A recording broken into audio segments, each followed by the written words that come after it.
monde, soit elle me prépare un coup, ou bien soit je lui prépare un coup parce que c'est vice-versa. Et écoutez l'histoire de cette tantine, ça fait plus de 10 ans que sa meilleure amie lui a fait un truc, non. Mais jusqu'aujourd'hui, elle n'arrive pas à passer à autre chose Moi, tellement c'est la Martine douleur a Koumé. été profonde. Écoutez. Et je vais vous raconter une petite, une petite histoire en Raconte, fait. raconte la mienne. Ça me concerne, On avait compris. mais avant que je ne la raconte, il faudra également que je vous fasse savoir. Dans la vie, pour être ami avec quelqu'un, pour faire l'amitié, il faut être préparé. Oui, c'est clair. Parce que si tu n'es pas préparé, tu ne peux pas tenir en amitié. Oui. Voici mon histoire. Nous étions dans notre quartier, à l'Omnisport, parce que je suis une fille de l'Omnisport. J'ai connu une personne et elle et moi, on s'est liés d'amitié. On était un peu comme les maillons d'une chaîne. Si moi, comme communément, j'aime du noir, elle aimait du rose. Donc, quand on partait faire nos achats, si je prends du noir, elle va prendre du rose, jusqu'au téléphone même.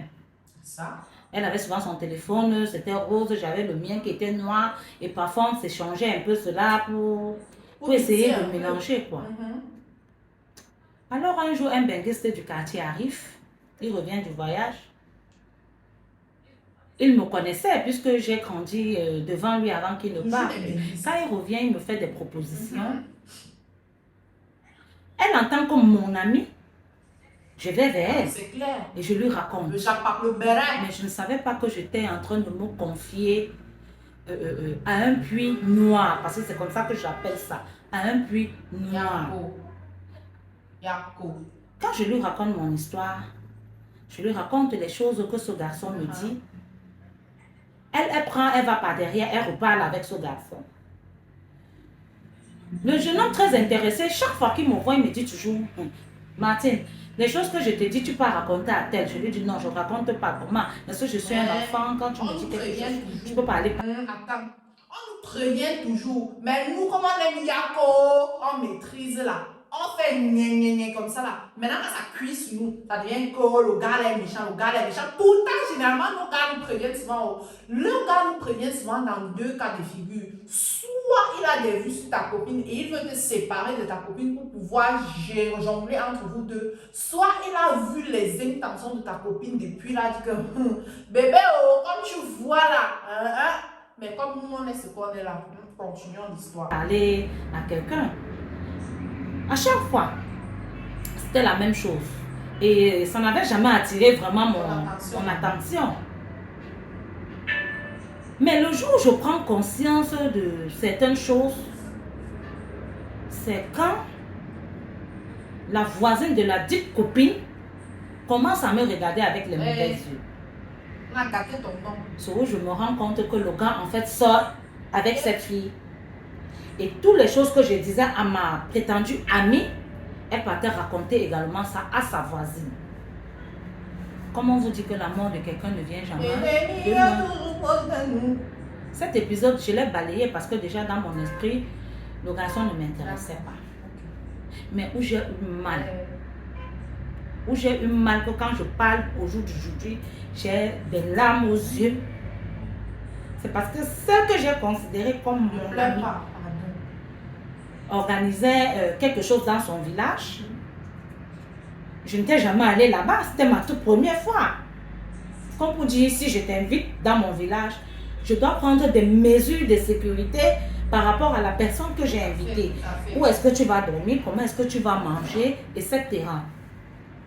Quand on arrive dans son village, bête comme je suis, parce qu'il faut que je le dise, j'étais bête. J'étais bête parce que j'avais mis toute ma personne dans cette amitié. Et c'est comme ça que je suis jusqu'au jour d'aujourd'hui. Quand j'aime quelqu'un, je l'embrasse avec ses défauts, ses qualités, et je ne cherche pas les à côté comme on dit souvent. On arrive donc dans son village. Je me rends compte que une fille de l'université, comment se fait-il qu'elle organise quelque chose dans son village et je me retrouve à être la seule amie qu'elle a derrière elle. Jusque-là, je je ne prends pas conscience. Quand on arrive, elle trouve carrément un endroit où elle va dormir. Elle me laisse là, j'ai dormi à la belle étoile. Quoi? Hein? Parce que Dieu m'est témoin. J'ai dormi à la belle étoile. Heureusement que c'était une cérémonie où d'autres garçons, d'autres gens du quartier également y étaient. On a fait un feu, on s'est assis autour, on a fait les commentaires. Vous imaginez bien que s'il n'y avait pas eu cela, qu'aurais-je fait? Comme ça ne suffisait pas, le lendemain matin, les gens sont en train de petit déjeuner, je suis là en train de errer, c'est comme si, je sais pas, elle n'a pas pris conscience que j'ai pris le risque de la route pour l'accompagner par rapport à quelque chose où j'ai donné de ma personne parce que j'ai travaillé dans ce lieu comme une forcené. Comme si, je ne sais pas, comme si c'était ma propre chose. Parce que j'ai dit c'était mon ami, c'était ma soeur. Mais quand j'ai eu, à la fin de cette cérémonie, un problème de transport de 2000 francs. Je dis bien 2000 francs. Cette fille est partie acheter son ticket à l'agence générale. Elle m'a laissé me débrouiller à prendre les taxis qu'on appelle ces taxis prostitués qui portent tout le monde là. Je suis allée entrer là-bas. Et quand j'entre, je réussis à acheter mon ticket, mais je viens lui dire. Je réussis à acheter mon ticket en fait grâce à un garçon du quartier qui m'a prêté les 2000 francs. Je reviens, je lui dis, donne-moi 2000. Parce que quand je vais arriver à l'agence, il va bien falloir que j'arrive chez nous. Si j'aime manger quelque chose à cette cérémonie, c'était les petites choses que peut-être pendant la cuisson, je mangeais. Même les paquets qu'on sait que chez nous, les Bamileke, quand on vient assister à des événements, on attache, on donne aux gens. Je n'ai pas reçu ça d'elle. Alors quand elle réussit à me prêter les 2000 francs, nous sommes samedi, nous prenons la route.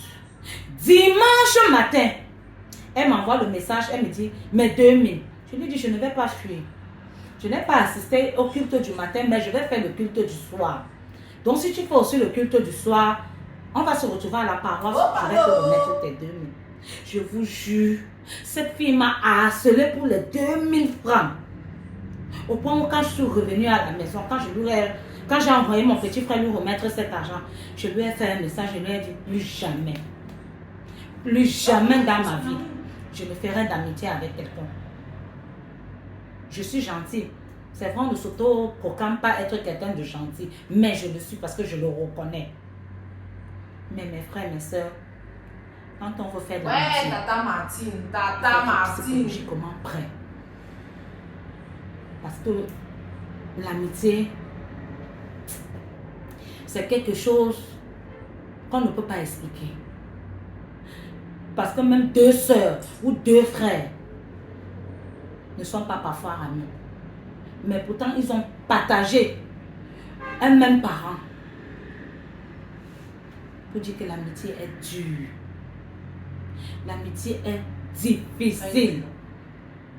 Sachez seulement choisir. L'amitié est difficile. Tout ce que j'ai à dire.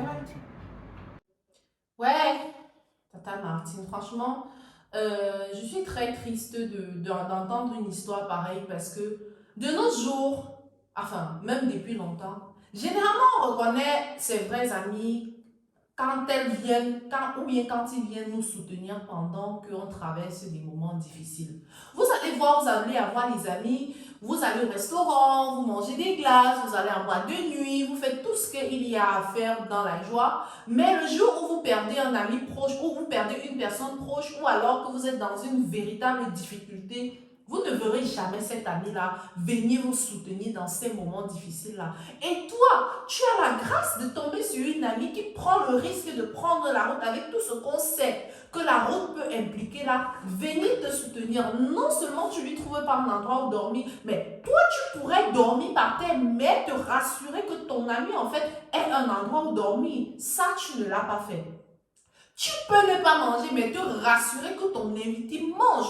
Parce que c'est ça, en fait, l'essence de l'amitié. L'essence de l'humanité, je dirais, même pas de l'amitié. Moi, si une personne vient me rendre visite chez moi pour un truc pareil, que je la connaisse ou pas, gars, pour te dire merci d'avoir fait le déplacement d'une autre ville à ma ville, à moi, pour me soutenir, je te fais manger, je reste affamé. Ou alors même le petit qu'il y a. Mon père disait souvent que si tu as une graine d'arachide, tu peux diviser en deux, donner pour d'autres personnes. Vous pouvez manger ça même à 5. Parfois, même l'huile que tu prends, tu lèches comme ça, là, ça t'abreuve la soif, ça te coupe la faim. Mais toi, tu fais tout ça, tu veux laisser ton ami au village et quand bien même tu lui prêtes 2000 francs, tu lui mets encore la pression pour te rembourser ces 2000 là.